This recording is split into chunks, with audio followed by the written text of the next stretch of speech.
slopes of a mountain. Ирандын борбордук бөлүгүндөгү Лут чөлү менен курчалган Тоо боорундагы түштүк Харасан провинциясында миңдеген жылдар бою бардык кооздуктарын сактап келген байыркы айыл жайгашкан. Ал Табас өрөөнүнүн жанындагы жарым чөлдүү жерде гүлдөгөн оазис. Андагы бийик курма дарактары анын ишенимдүү сакчылары сыяктуу аптаптуу жайга көрк берип турат.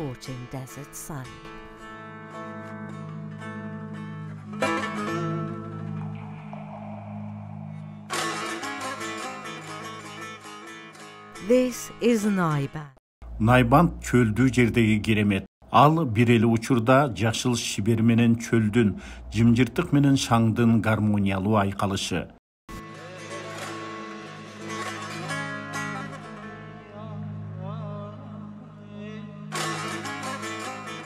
Найбандда 45-ке жакын үй бар. Анда 500дөн ашык тургун жашайт.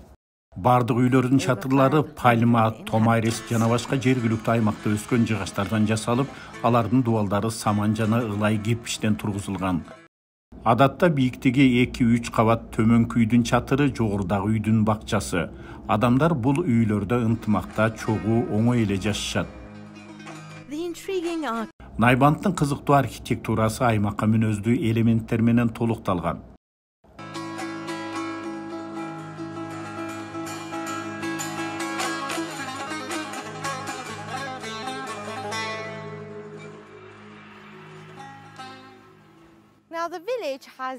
Азыр Найбандды коргону камсыз кылган жалпы 8 күзөт мунарасы сакталып калган. Кызыгы бардык мунаралар айылдын чек-арасында эле эмес, анын айрымдары ичинде болгондугунда. Бул чөл кыштактын тургундары көркөм жан дүйнөлүү жөнөкөй адамдар. Үйлөрдүн атмосферасы жаратылыш менен шайкеш келип, адамдар да айланадагы дүйнө менен гармонияда жашап жатканын сезесиң.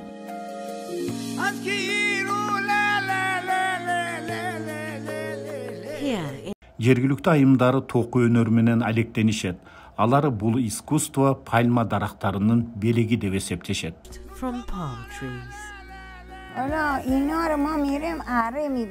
Биз курма дарактарын аралап, анын жалбырактарын кургатып алабыз.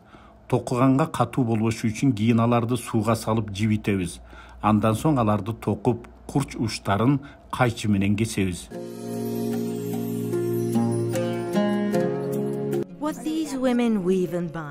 Бул аялдар токуп жаткан нерсе алардын жан дүйнөсүнүн жараты жана жалгыздыгы. Алар ички дүйнөсүн чагылдырган көркөм чыгарма жаратышат. Какыраган чөлдүн ортосунда сулуулук жаратуу жөндөмүн жаратылыштан үйрөнүшкөндөй.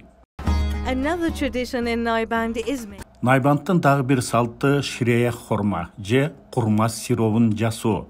Бул суюк тамакты жасоо үчүн курмаларды сууга узак убакыт бою кайнатуу керек.